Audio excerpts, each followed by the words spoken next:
Sal del camino de ella. Cuidado, cuidado, cuidado, cuidado,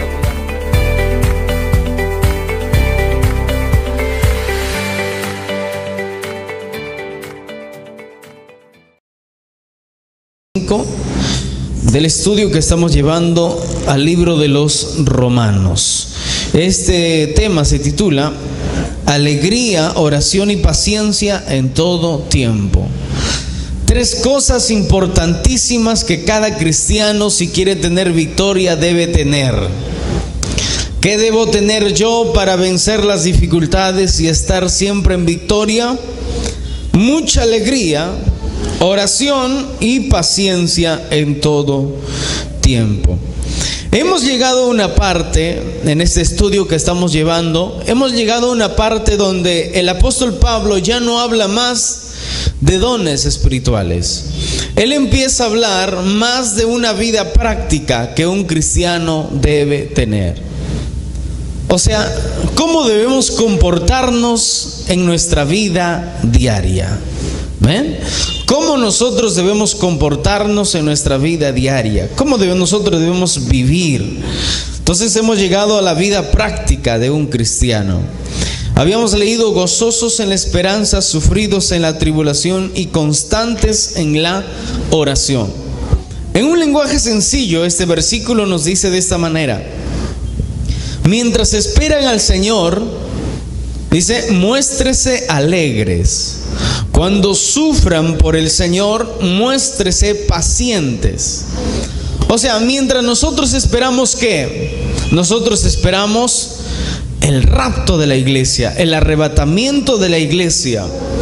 Ese misterio que estaba tapado, el apóstol Pablo en una de sus cartas como que despliega la cortina y nos dice: miren este misterio.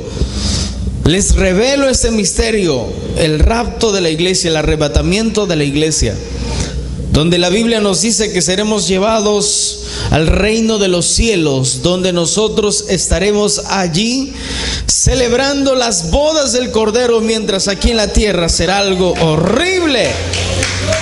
Pero esto es para los santos que esperan su venida. Y mire lo que dice: mientras esperan al Señor, muéstrese alegres. Lo normal en una persona natural es que mientras espera se siente impaciente, ¿verdad? Es como cuando usted quizás, bueno, digo quizás, ¿no? Porque pienso que todos son santos de Dios. Quizás cuando no llegue el carro, ahí estás parado en el paradero y que no viene y te empiezas a dar vueltas por ahí, como que te pican los pies, como que, ¿verdad? Pero yo creo que es la gente del mundo la que se comporta así.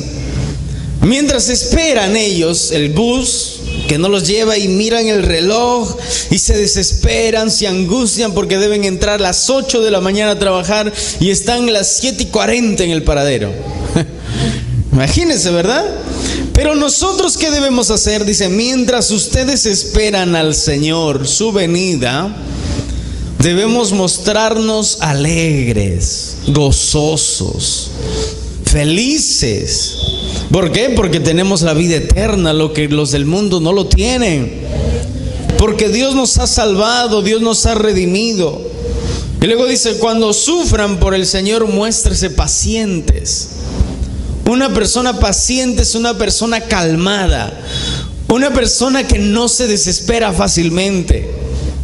Imagínate usted recibir una noticia terrible: se te murieron tus hijos, si le pasó esto a lo que más querías, haz esto, haz el otro. Te vienen noticias así fuertes, que dice que estemos, cuando sufran por el Señor, muéstrese pacientes, muéstrese calmados.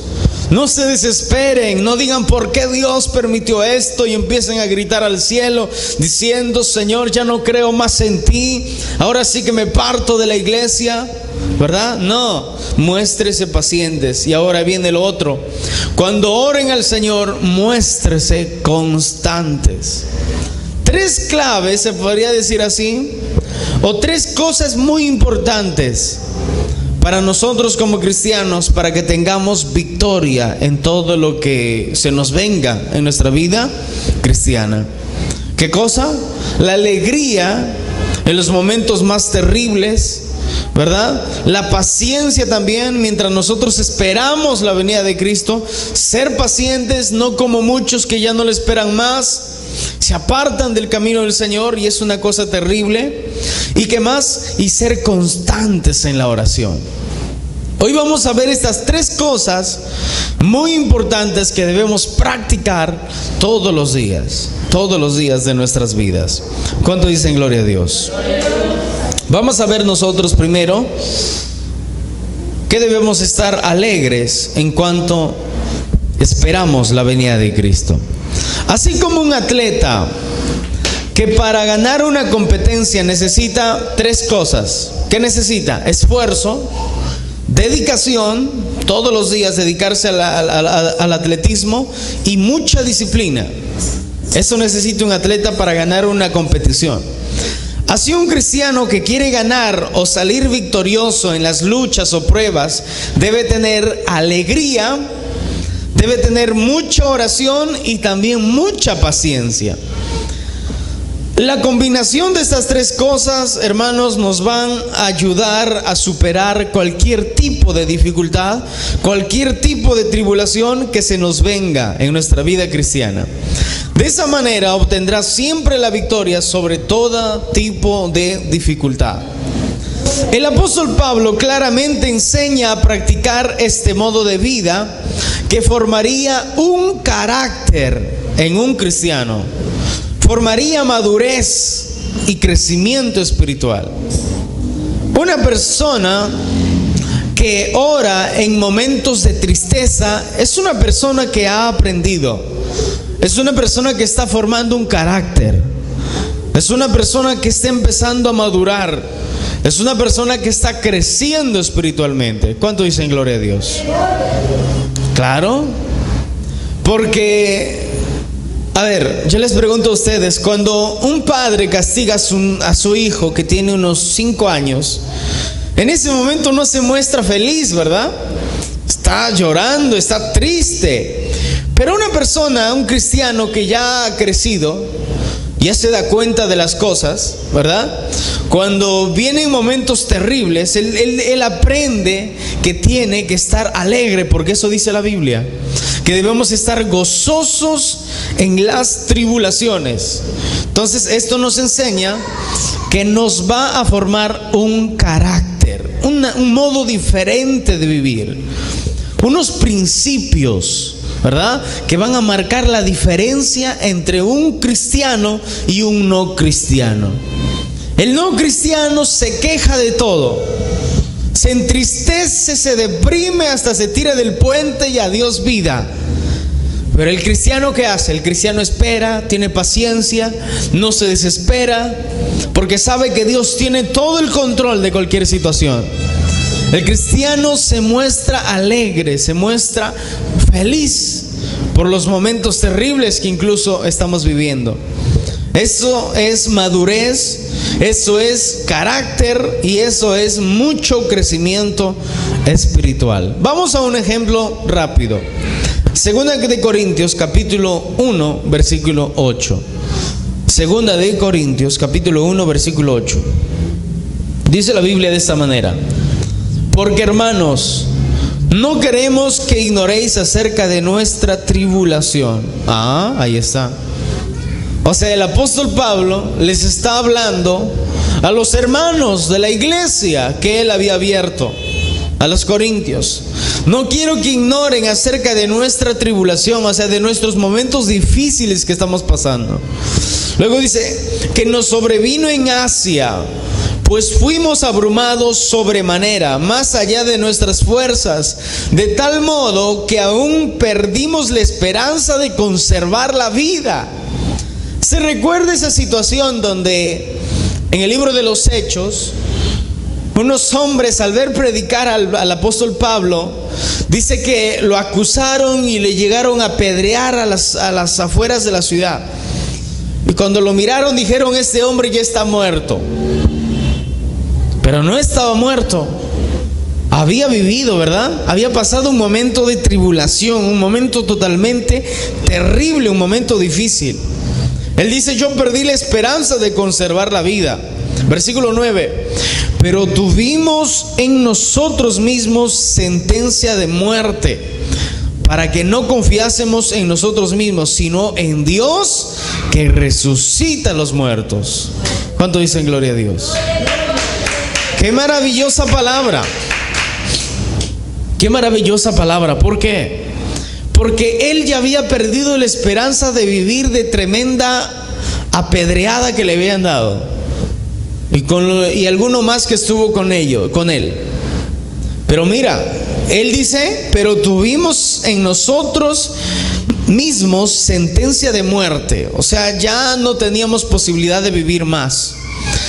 Luego dice, para que no confiásemos en nosotros mismos, sino en Dios que resucita a los muertos. Él confiaba en que por más que estuviera en una situación tan terrible, tan difícil, él confiaba, así como confió Abraham.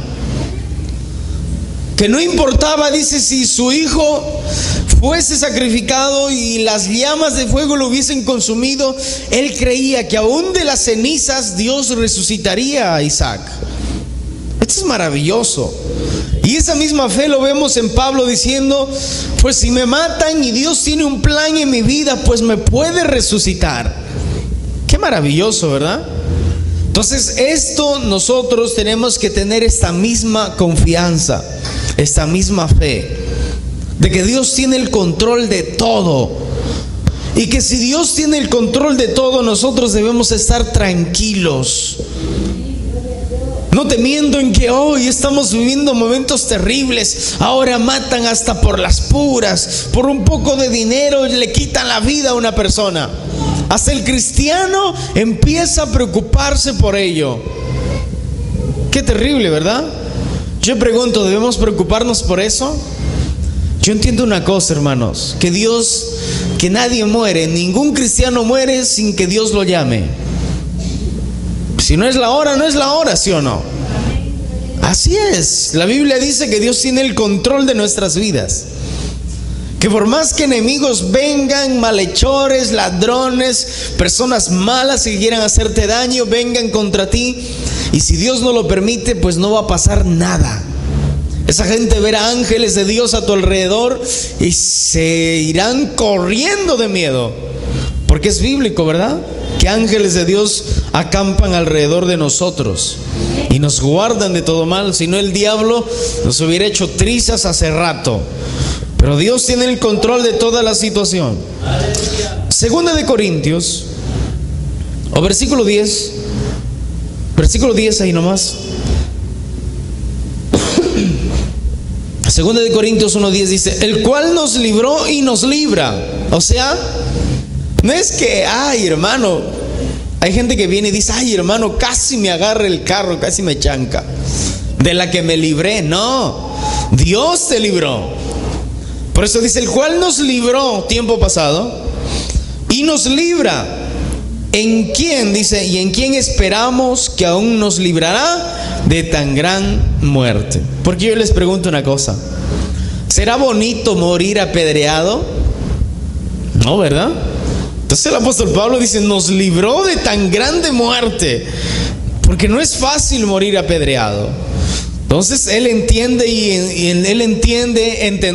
entiende y entenderá que Dios lo libró de esa gran muerte, de una tribulación tan terrible, ¿verdad?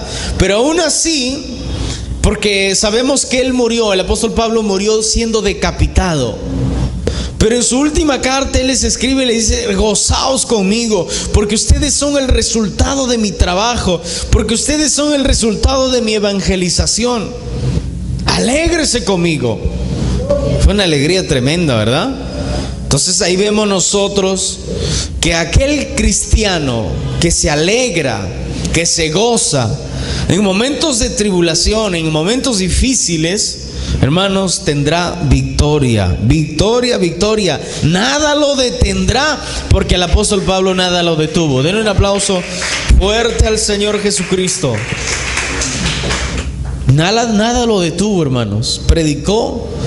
Él ni siquiera dijo, bueno, en esta ciudad me pedrearon, me voy a otra. Entró a la misma y siguió predicando el evangelio, para que vean.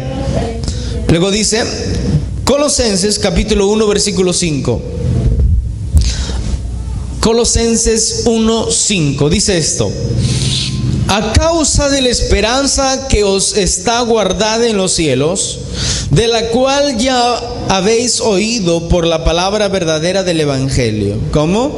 A causa de la esperanza que os está guardada en los cielos. ¿Qué significa eso? Este pasaje bíblico nos enseña lo mismo que Cristo nos enseñó en el capítulo 14 del libro de Mateo, o del libro de Juan, perdón. Cuando dice que en el cielo hay unas mansiones, ¿verdad? Hay unas mansiones, hay unas casas hermosas que Cristo fue a preparar para todos los cristianos nacidos de nuevo, aquellos cristianos que permanecieran en la verdad y perseveraban. Dice, allí está nuestra esperanza. Por eso estamos esperando nosotros. Allí tenemos nuestra esperanza. No estamos perdiendo el tiempo por nada. Estamos nosotros esperando, dice, a causa de la esperanza que está guardada en los cielos, de la cual ya habéis oído por la palabra verdadera del Evangelio. Porque los evangelios fueron escritos por los discípulos, por Juan, por Lucas, Marcos, Mateo. En cambio, esta carta está escribiendo el apóstol Pablo, que no escribió ni un evangelio, pero escribió cartas. Por eso dice, ustedes ya lo escucharon por la boca misma de Jesucristo, que dijo que vendré otra vez y los tomaré a mí mismo, o sea, al cuerpo que somos nosotros, y estarán donde yo estoy, ustedes estarán también. Entonces debemos nosotros confiar en esta palabra y tener esperanza, no desanimarnos. ¿Cuánto dicen gloria a Dios? Versículo 6 dice que ha llegado hasta ustedes o hasta vosotros, así como a todo el mundo, y lleva fruto y crece también en vosotros desde el día que oísteis y conocisteis la gracia de Dios en verdad. ¿A qué se refiere? Al Evangelio de Cristo. El Evangelio que primeramente fue escrito por los primeros discípulos y luego lo confirmaron el apóstol Pablo y compañía, Bernabé, todos ellos que predicaron, que sembraron la palabra y que luego llevaron mucho fruto. O sea, el resultado de esa evangelización, de esa predicación, de esa esperanza de vivir eternamente juntamente con Cristo, hermanos, llegó a desarrollar una madurez en cada cristiano. Entonces, la recomendación era, cuando estés pasando momentos difíciles, gozosos en la tribulación. ¿Cuánto dicen gloria a Dios? Gozosos y alegres en medio de la tribulación. Colosenses 1:23. Ahí nomás, Colosenses 1:23. Si en verdad permanecéis fundados y firmes en la fe, si en verdad permanecéis fundados y firmes en la fe y sin moveros de la esperanza del Evangelio que habéis oído, el cual se predica en toda la creación que está debajo del cielo, de la cual yo, Pablo, fui hecho. Al versículo 24.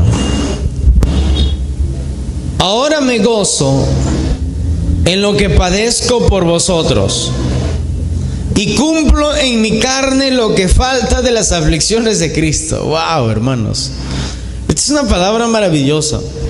Por su cuerpo, que es la iglesia. Miren, hermanos, aquí no tiene nada que ver con que Pablo completa la salvación. No se refiere a eso. Él dice, ahora me gozo en lo que padezco por ustedes. Wow. Esto es madurez, hermanos. Si usted llega a comprender esto en carne propia, como se dice, esto es madurez. Él dice, estoy pasando momentos terribles, momentos difíciles, pero me gozo porque estoy padeciendo por ustedes. Él entendía que él iba, al predicar, al ganar almas, invadía territorio enemigo. Y Y las dificultades se levantaban, los sacerdotes, las autoridades. Este hombre es un engañador. ¿Se acuerdan de esa mujer que estaba endemoniada y era divina y le echó fuera ese demonio? Y ahí los dueños de esa esclava, dice que empezaron a decir la prosperidad nuestra, que nos daba mucho dinero. Esta mujer se fue y lo denunciaron. Y lo trataron mal, lo azotaban. Era tratado muy mal el apóstol Pablo. Pero ¿qué él decía? Él entendía una cosa. Él no decía, bueno, ya lo voy a dejar allí, ya no voy a predicar más porque todo el mundo me odia. No, él dice, ahora me gozo en lo que estoy padeciendo. Lo azotaban, ay Señor, gracias, porque yo sé que esta gente se va a salvar. ¿Eso es madurez o no es madurez? Es madurez pura. Él está diciendo por ustedes, por los cristianos que ya están maduros, por los cristianos que están naciendo de nuevo, por los cristianos que están en proceso de nacer de nuevo. Él se gozaba por ellos. Y cumplo en mi carne lo que falta de las aflicciones de Cristo. ¿A qué se refiere esto?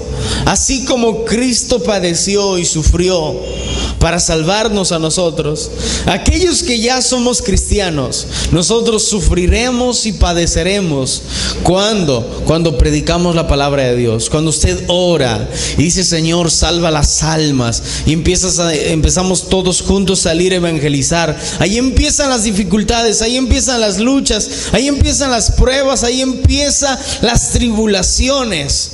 Pero ¿qué vas a hacer allí? ¿Te vas a detener? O cuando hay gente que dice, cuando yo más oro, más pesadillas tengo. Cuando yo más ayuno, más dificultades tengo. Cuando yo hago esto más. Y hermanos, empiezan los momentos difíciles, las aflicciones por su cuerpo, que es la iglesia, hablando de todos los cristianos.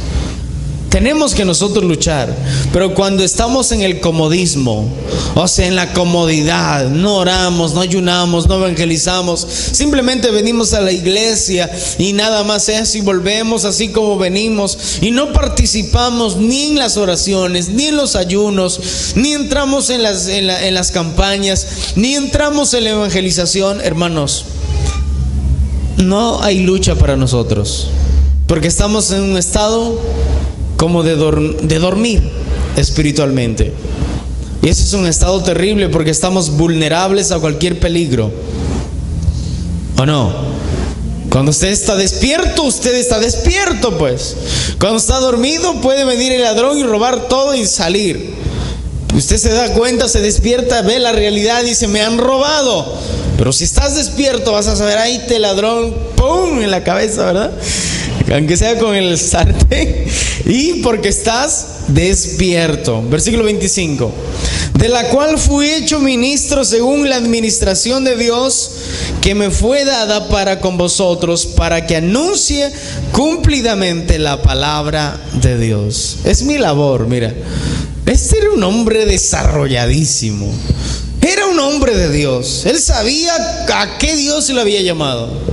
Él no estaba ahí a la aventura, como dijo en otro pasaje. O sea, él no estaba ahí para ver, él no estaba ahí para experimentar, él no estaba ahí para probar y decir, ¿será que aquí debo estar? No, él sabía a lo que Dios lo había llamado y tenía que cumplir eso.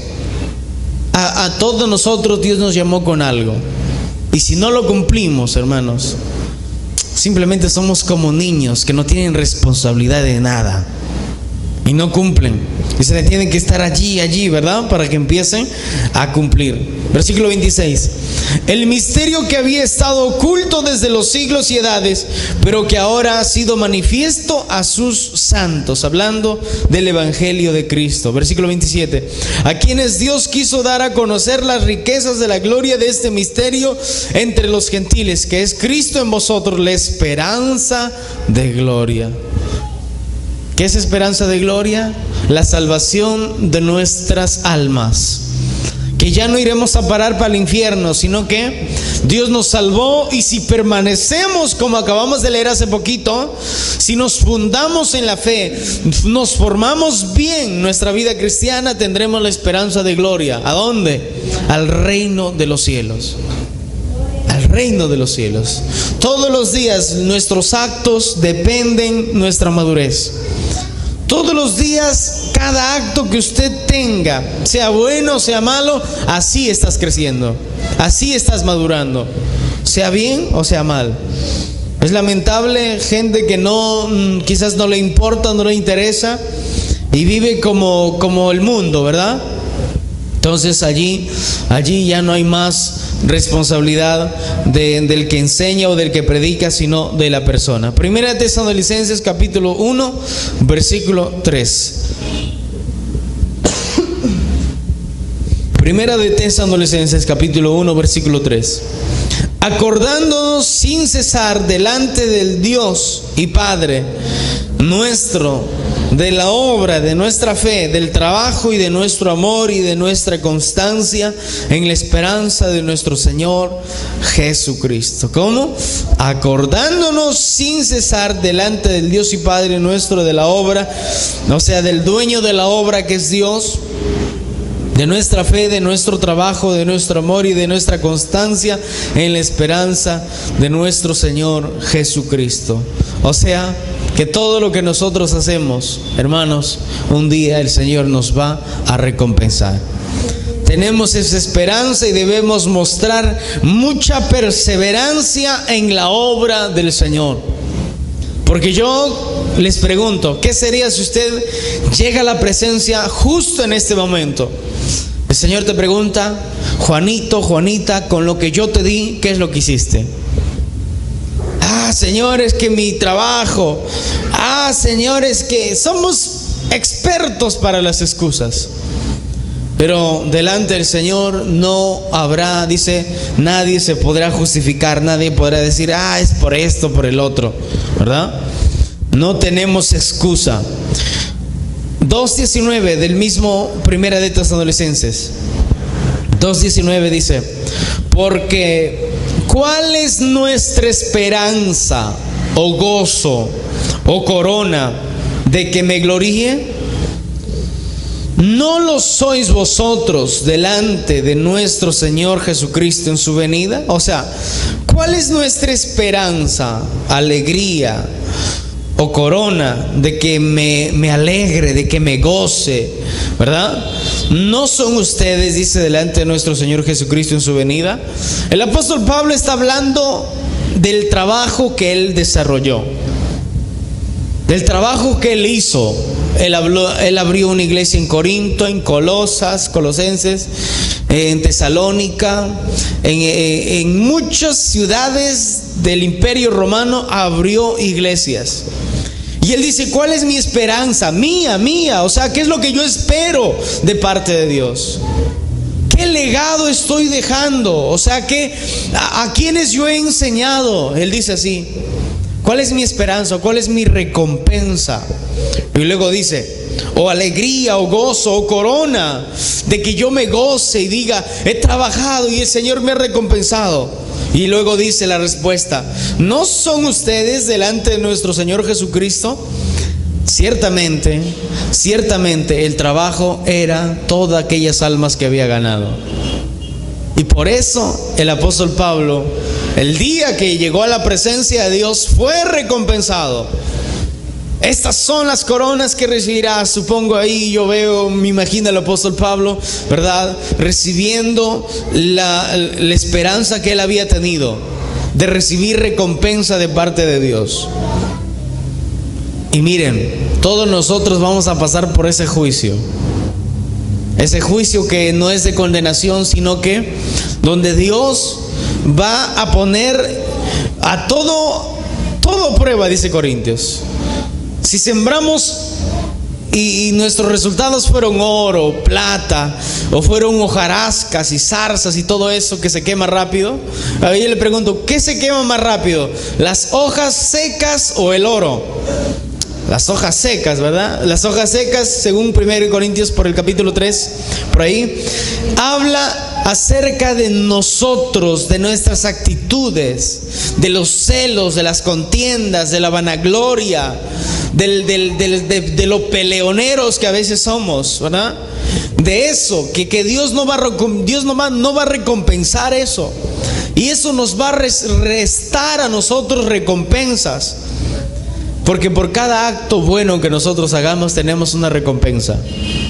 Pero por cada acto malo que hagamos no vamos a tener recompensa, sino que el Señor Dios Todopoderoso va a recompensar justamente. ¿Cuánto dicen gloria a Dios? Gloria a Dios. Versículo 20: vosotros sois nuestra gloria y nuestro gozo.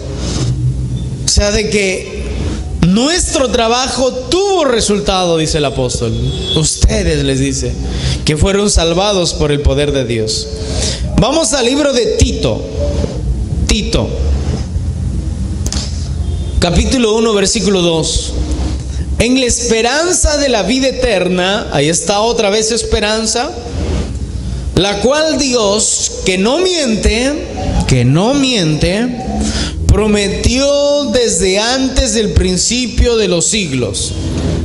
Si hay alguien que dice, es que yo no creo en eso de que vamos a vivir en el cielo, esas son locuras.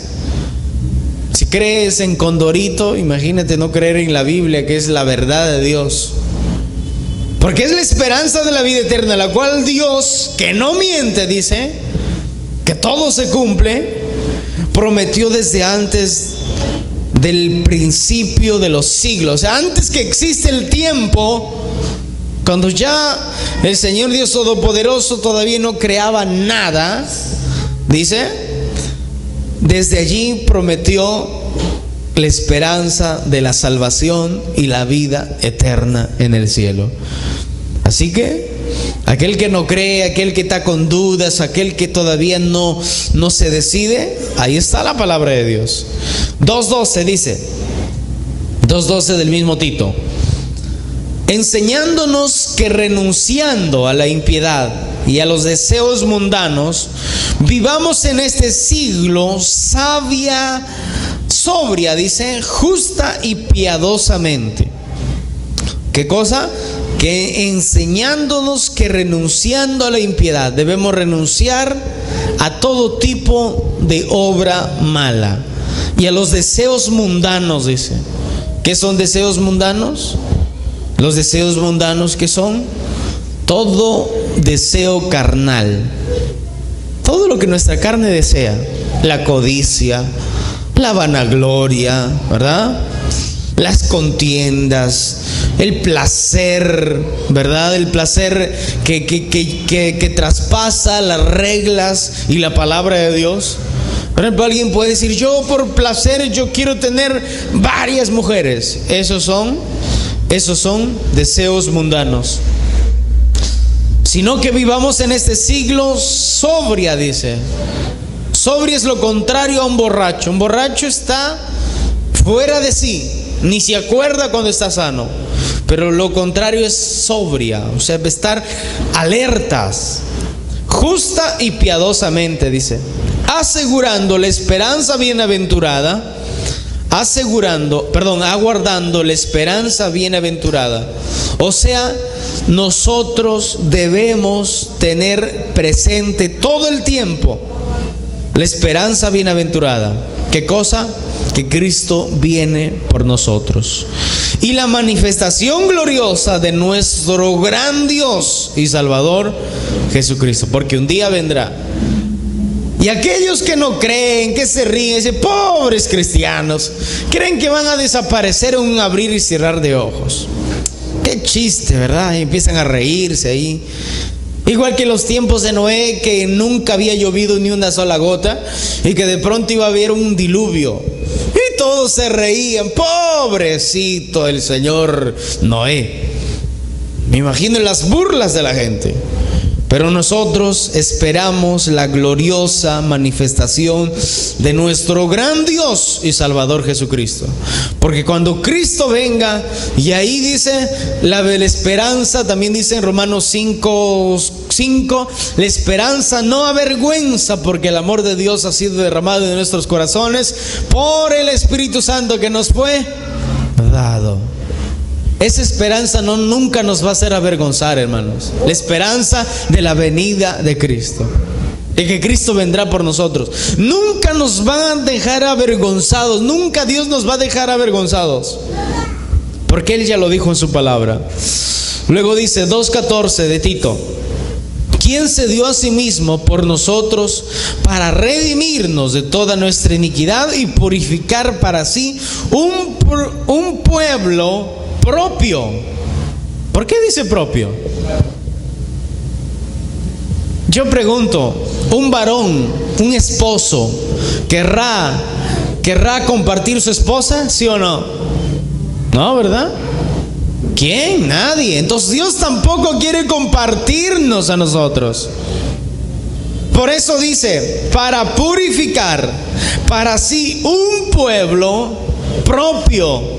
O sea, Dios no lo quiere a un solo cristianito, no lo quiere que esté andando en fornicación, andando en adulterio, andando en falsedad, andando en celos, andando en contiendas, andando en peleas, en pleitos, peleándose. Y Dios no quiere eso.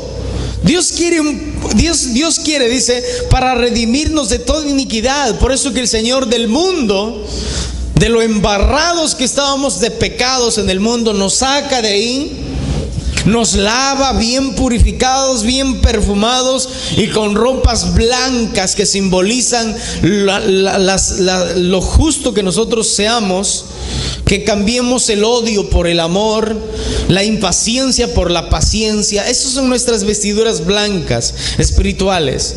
Luego dice, para sí un propio pueblo celoso de buenas obras. ¿Qué es celoso? No habla de los celos de la carne. Los celos de la carne son distorsionados y son malvados. Y un celoso en potencia llega a ser un asesino. Pero no habla de ese celo, habla de guardar la palabra de Dios. Habla de no tolerar mentiras.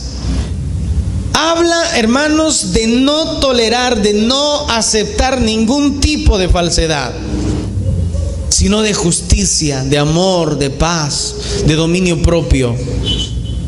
Dios necesita un pueblo celoso. ¿Celoso de qué? De que cuando usted mismo, de que cuando usted y yo y todos nosotros veamos que como que a veces la contienda empieza a querer fluir, nosotros digamos, para con eso, nosotros mismos. ¿Cómo es posible que estemos actuando así? ¿Cómo es posible que yo puedo dar rienda suelta a mi lengua y que hable lo que sea? Tenemos que ser un pueblo celoso de sí mismos. Cuando dicen gloria a Dios, de buenas obras. Denle un aplauso al Señor. Gloria a Dios. Versículo 15. Escuche lo que dice acá. Esto habla, o sea, le está hablando a Tito. Tito era un pastor también joven, tipo Timoteo. Y exhorta. No solamente habla, dice, habla a la gente. Y luego como cuando haya 2, 3 por ahí que se hagan los locos y que no escuchan, exhórtales. ¿Qué es eso? Llamarlos, ¿verdad? Y hablarles un poco más duro. Y reprende, que también es algo similar, pero ese es otro paso, un paso más fuerte. Reprende con toda autoridad, nadie te menosprecie. ¿Saben por qué, hermanos? Escuchen, presten atención.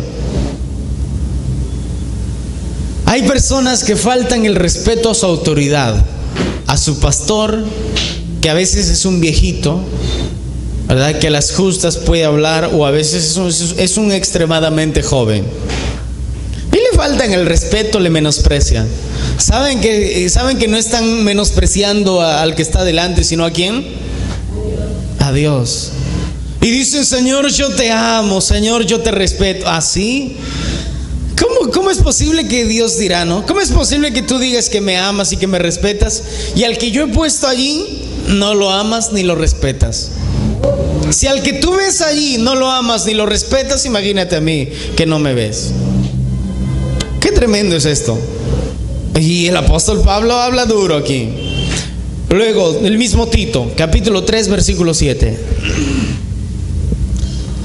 Para que justificados por su gracia viniésemos a ser herederos conforme a la esperanza de la vida eterna. Otra vez nos hace recordar una palabra fundamental.